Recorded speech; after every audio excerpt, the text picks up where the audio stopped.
چڑی اور چڑا ایک درخت کے تنے پر بیٹھے ہوئے تھے۔ ایک شخص آ رہے تھے۔ جب چڑی کی نظر ایک شخص پر پڑی تو چڑے سے کہنے لگی، ہم دونوں کے لیے بہتر یہ ہے کہ ہم یہاں سے اڑ کے چلے جائیں، ورنہ یہ جو آنے والا شخص ہے ہم دونوں کو مار ڈالے گا۔ تو چڑے نے کہا، نہیں، ایسا نہیں ہو سکتا، یہ کیوں ہمیں مارے گا؟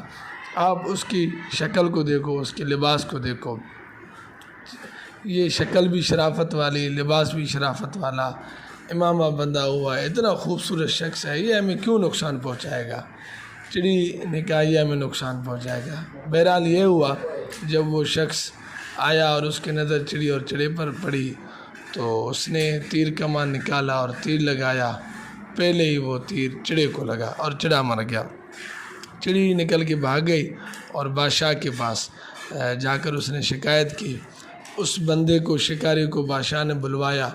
جب پوچھ تاچھ کی تو اس نے اپنا جرم قبول کر لیا کہ بالکل میں نے اس کا شکار کیا ہے۔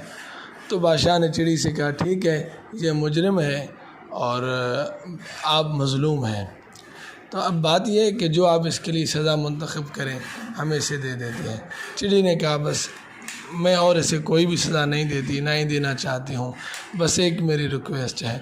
وہ ریکویسٹ یہ ہے، آپ اس سے کہیں اگر آپ شکاری ہیں تو شکاروں والا لباس پہنیں اور یہ جو شرافت کا لباس ہے، لبادہ ہے، یہ اتار دیجیے، آپ کی بہت مہربانی ہوگی۔